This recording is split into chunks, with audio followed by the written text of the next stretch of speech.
Selamat pagi pemirsa, Anda menyaksikan AR News bersama saya Alfiani Raditya Nugraha dalam program Apa Kabar Masyarakat. Hari ini kita akan berbincang mengenai pendidikan secara online di masa pandemi.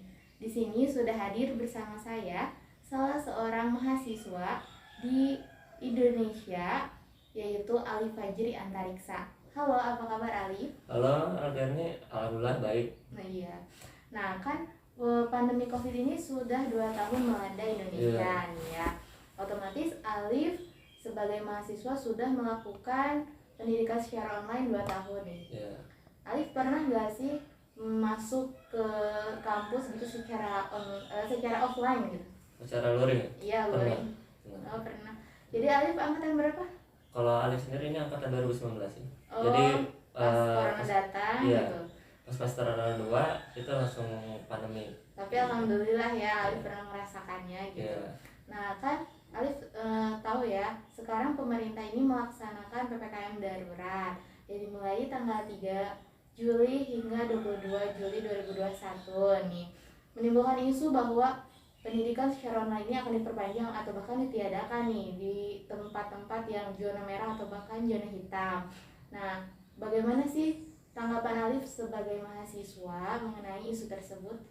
Nah, mungkin kalau dari saya pribadi ya, saya melihatnya itu sebuah kebijakan yang bagus. Dikarenakan kita tuh perlu ada pembatasan dulu gitu, agar si virusnya itu mereda. Mengevaluasi nih, apakah menurut Alif sebagai mahasiswa efektif gak sih kuliah secara online itu? Nah, kalau efektif atau tidak ya, kita berbicara ada dua, yaitu teori serta praktik. Dimana untuk yang teori menurut saya itu cukup efektif ya, soalnya kita di rumah kita bisa ya Google Meet atau menggunakan Zoom atau video telekonferensi yang lain gitu ya, buat belajar gitu di rumah. Jadi kita gak ada istilah untuk telat lah, seperti itu. Dan kalau untuk yang bagian praktik, menurut saya itu kurang efektif ya, dimana kita tuh biasanya nih ya membutuhkan alat bantu untuk praktikum. Contoh misalkan di jurusan saya itu membutuhkan mesin seperti itu, yang notabene di mana mesin itu mahal gitu. Dan apabila kalau dibeli perorangan itu gak mungkin ya. Nah, makanya menurut saya itu di situ kekurangannya gitu, soalnya kita nggak pernah megang alat itu atau ya alat bantu untuk praktikum itu, tapi nanti itu kita membutuhkan itu saat kita kerja ataupun untuk mengerjakan tugas akhir gitu. Kita perlu tahu gitu cara kerja alatnya secara benar gitu. Kalau misalkan secara internet gitu ya. Iya, kalau secara internet kan banyak gitu di YouTube. Iya, cuman kan kita nggak tahu nih gimana cara penggunaannya gitu, yang cara ya dipegang gitu.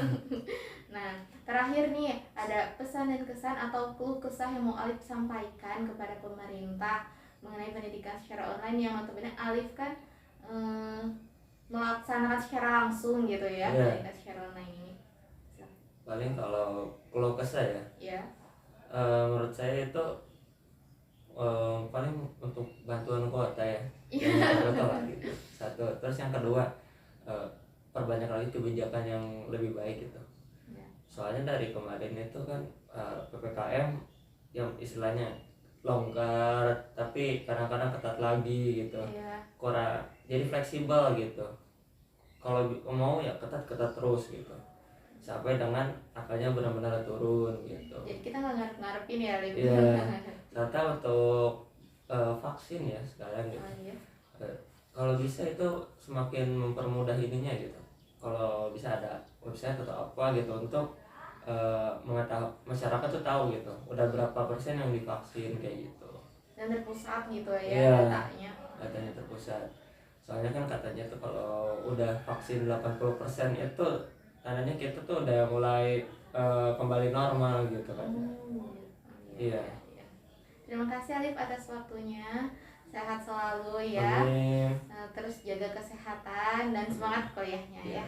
Pemirsa, tetap saksikan Apa Kabar Masyarakat di AR News karena bakalan ada info-info yang lebih menarik lagi. Sampai jumpa.